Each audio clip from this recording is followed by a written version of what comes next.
my selfies. What is going on, you guys?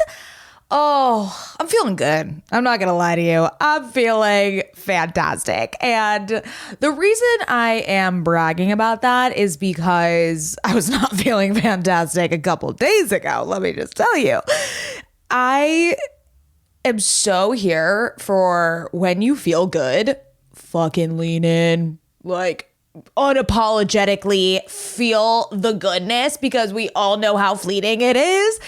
I'm feeling good. I am so grateful to be chatting with you guys today. And this one's a good one because, as you know, I'm a cozy girly. I am always in the pursuit of being cozy and slowing the fuck down. And that's what this whole episode is going to be about. But first, let me give you a little backstory to my week. I went to San Diego this past weekend for Lily's 3rd birthday. She's officially a teenager. She is so old. I can't believe it's been 3 fucking years since she's been born. I honestly don't know where the time has been, but also can't remember a time without her. Like, the fact that she didn't exist 3 years ago is mind-boggling. Like, she's completely transformed all of our lives. Oh, just so you know, that's my niece, Lily. We call her LK. And we had a whole Frozen birthday for her. She dressed up like Elsa. It was a whole princess situation. A woman actually dressed up as Elsa came to the birthday.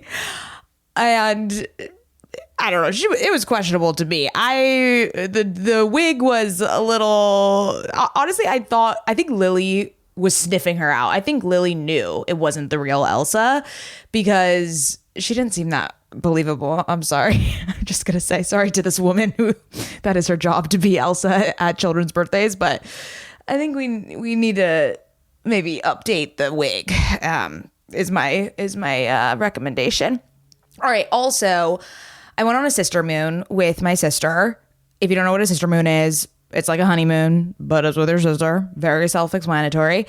Basically, we call any trip we go on together a sister moon, and we went to Palm Springs, went to the Parker. I had not been back to the Parker maybe in 7-8 years, and I've gone to their restaurant Norma's for breakfast, but I hadn't been in the property. Actually, that is not true. I went into the property for Revolve Fest 2 years ago, 2 Coachellas ago. So that was the only time I've been like back in the property, but I haven't stayed there in a very long time. They reached out because they have a new wine bar on property called Counter Reformation. I don't know if it's new, but it just they revamped the menu, whatever.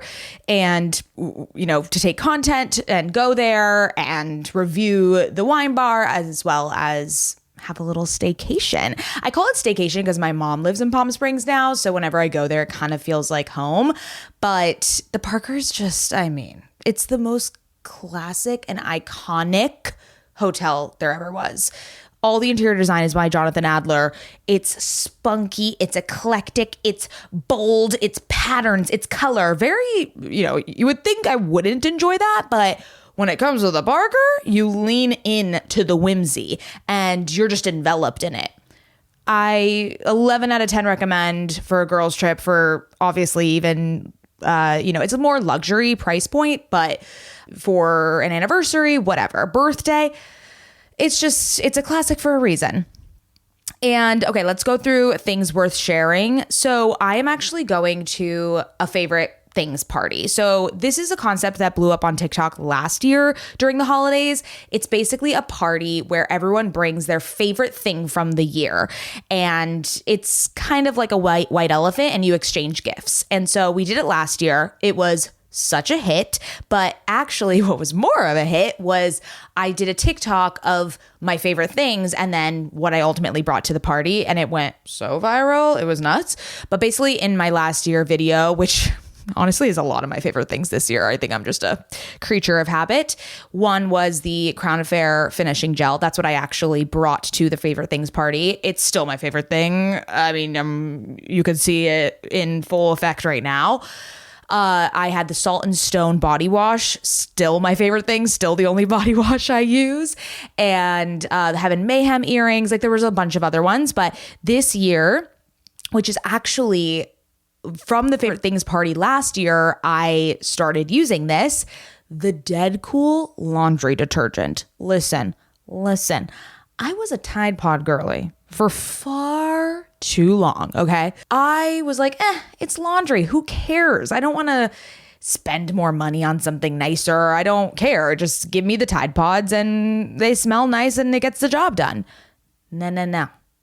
Once you wash your clothes or wash your sheets in this Dead Cool laundry detergent, you will never be able to go back. I now wash my workout clothes with it because I'm like, the smell is intoxicating and it's clean. I've been, getting into the Lauren Bostic of it all, where it's like, she painted a picture where she said, you're laying on a pillow that was washed by Tide. Hello, that's just toxic all over your face. And when she said that visual, I was like, oh yeah, that does sound not cute. But regardless, I just never believed in fancy laundry detergent. And then the Dead Cool, oh my God. And now with the Sephora sale, I just got the refill and I got 2 of the just standing laundry detergents to give at my favorite things party. So if you're listening and you're going to that party, that's what I'm bringing. So there you go. All right, let's deep dive into this week's topic. I have a hot take, a very, very steaming pile of hot take to deliver to you right now. I love when it gets dark by 4:30. I love that it gets darker earlier. Everyone complains about it. I understand. I kind of understand. It's a little depressing. I get it. There is something though that lights me up, my cozy inner introvert up, than daylight savings and the day getting darker earlier. Now, let me explain a little more about this. It's basically nature's way of saying, slow the fuck down. It's this permission to release the pressure to be doing so many things while it's still light out. I would just feel so much shame about maybe starting to unwind a little earlier when it was still bright as day at 8 p.m.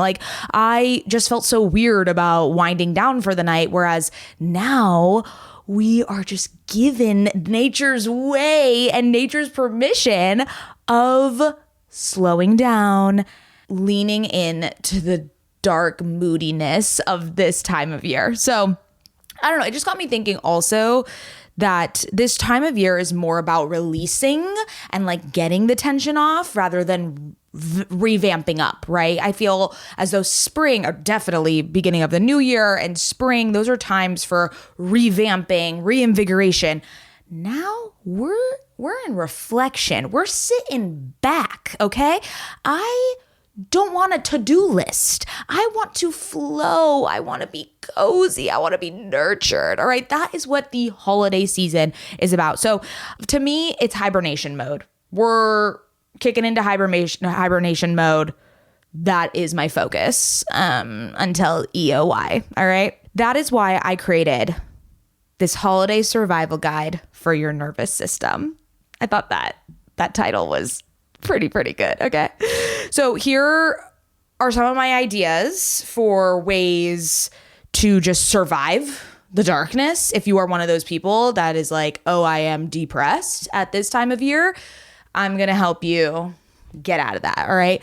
Number 1, I kind of alluded to this, evening wind downs.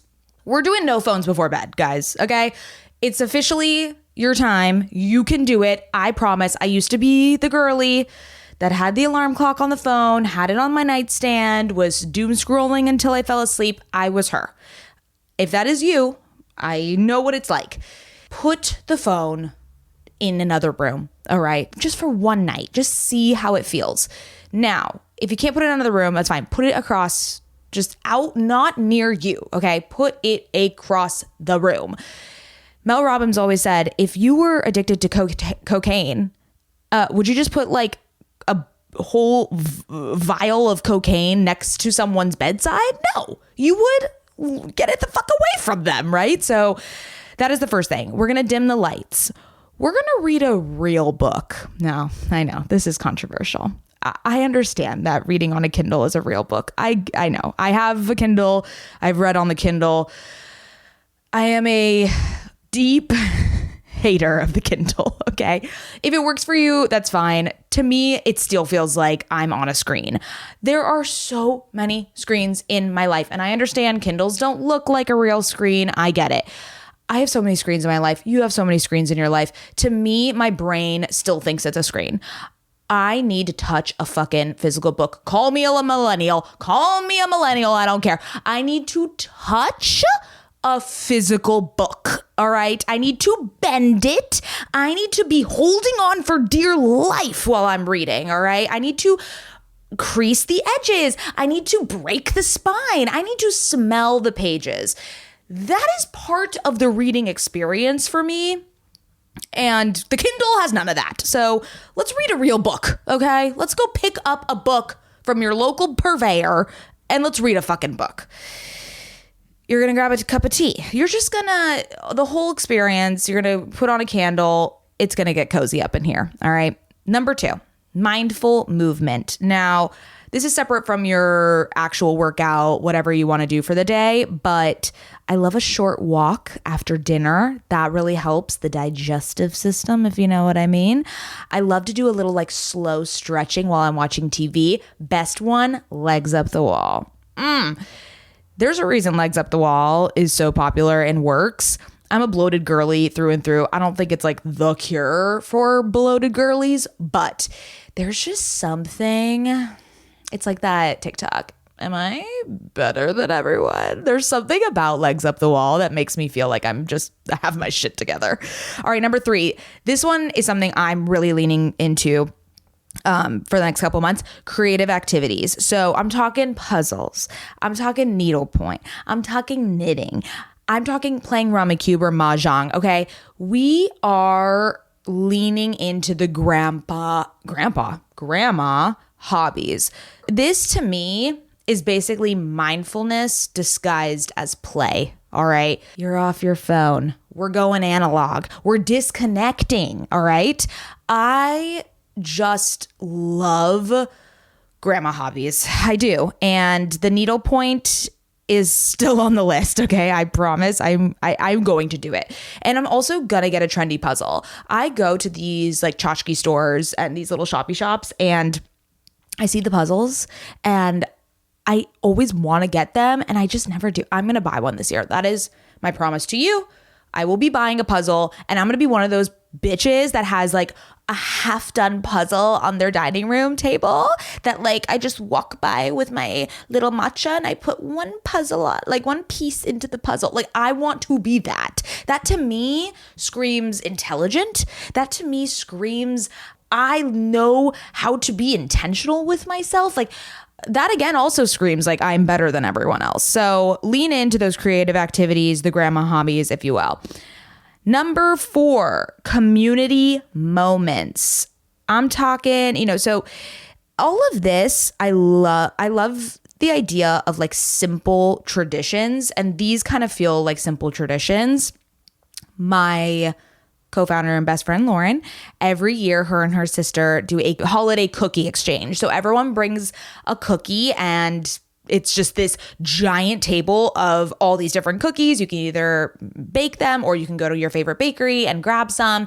And it's just such a sweet tradition. And I look forward to it every year. It's an easy way to get into the holiday spirit. So create those community moments either for yourself or lean into friends and have some sort of, thing like that. The favorite things party. You can definitely host that. Super easy. I go to like 5 different white elephants. All right. There are a lot, but whatever. It's fun. I don't know if I've even like attended a Friendsgiving before, but I am putting on a Galsgiving. Goop Kitchen actually reached out and was like, hey, we want to give you like a whole Thanksgiving feast if you take content. And I was like, say less. And we just redid the whole backyard for Ben June's 30th birthday that we're doing out there. So it's all set up and we have this new gorgeous dining room table outside. And I got, all this like tablescaping, flower shit. I don't know. So I was like, I have it all set up. I'll invite the girlies and let's do a little Galsgiving. Like, why not? Another one that I really want to do this year is go to neighborhoods where they're known for their Christmas lights. I know this is probably like a post-Thanksgiving thing, but I'm a very like Thanksgiving starts November 1st type of person. And I'm starting to see, I was in Nordstrom the other day, full Thanksgiving. I'm talking like full elf department store vibes. I was so here for it. This was pre-Halloween, just so you know. And so I'm all for it, like happening earlier and earlier. So I hope there's this one street. Well, there's multiple streets in Los Angeles, but there's one street, I think it's called like Candy Cane Lane. It's in the Valley. And I don't know like what kind of contract you have to sign to like buy a house on this block, but it's like every single house goes insane and it becomes a spectacle. It's like a tourist attraction. You drive through and see the lights. And I feel like I want to do that this year. I did it when I was a little kid, and it's like little moments like that. Just grab a friend, get like a whole car full of friends, get some hot chocolate, drive down that street, you know? And I want to talk about this as well. I feel like everyone talks about seasonal depression, right? Look, I live in Los Angeles. We don't really have seasons to be depressed about. That being said, it is getting darker earlier, and I totally see how seasonal depression can come about. I'm the opposite, okay? I actually get reverse seasonal depression. I get depressed in the summer because I hate the heat. It's too schwitzy for me. I'm too overwhelmed with the whole situation. So this season is when I thrive. Okay, I'm like the reverse than most people. So I hope this list of little activities, little things you can do, these simple traditions, ways to kind of lean into this energy, like this slowness, this coziness, like, oh, it makes my heart like flutter. And I hope it's radiating that to you. I hope you're also getting that energy and you get more excited about this time of year and the seasons changing and the weather changing and the light. Okay, I get it. I'm really hoping that all these suggestions can help transition you. Some more mindset-y things to consider. Instead of I should be doing more, I love to say this instead, I'm allowed to do this slower. Oh, because it's not like you're doing less. You're just giving yourself permission to take your time with things. And honestly, taking your time with things makes you more productive. You're not rushing through things. You're not half-assing them. You're really taking it slow, and you're allowed to take things slower. I think I get wrapped up in that too. I'm like, okay, let me finish all my tasks and then I can be like, and then I could do stuff. No, like, why not sit with the task at hand, be present, and allow yourself to do it slower? That's totally fine. That doesn't mean you're lazy. That doesn't mean anything less of your productivity. Another one I love is instead of I need to be productive, I'm being intentional. Again, I just love little reframes like that because language matters so much. When you're trying to be productive, there's this kind of intense energy that's pushing you down, where I'm being intentional with my time, with my resources, with my day, with my schedule. I'm being intentional. Slow, intentional. That's where we're at. I don't know why I have so much energy. It's like 5:30 on a Wednesday and I'm like ready to party. These lights are also I'm like a little schwitzy in here. So I'm going to wrap this up is the moral of this story. And my closing note to you is I implore you to find one cozy ritual that you can commit to in the next week, whether it's putting your phone in the other room, whether it's actually cracking the spine of a real book, okay, not a Kindle, and maybe it's planning that cookie exchange, that favorite things party, hitting up the group chat and saying, hey guys, I want to go drive down this block with all these cute Christmas lights, like who's in? That's the magic of this time, and it goes by so fast, you guys, so let's lean into it. All right, I love you, selfies. I'm going to go like the fact that I'm schwitzing right now is like, that's why I hate summers. Now you can understand. But all right, I love you dearly. I hope this was like not as chaotic as it seemed to be in my brain, but let me know the cozy rituals that you do this week. All right, bye. See you next week.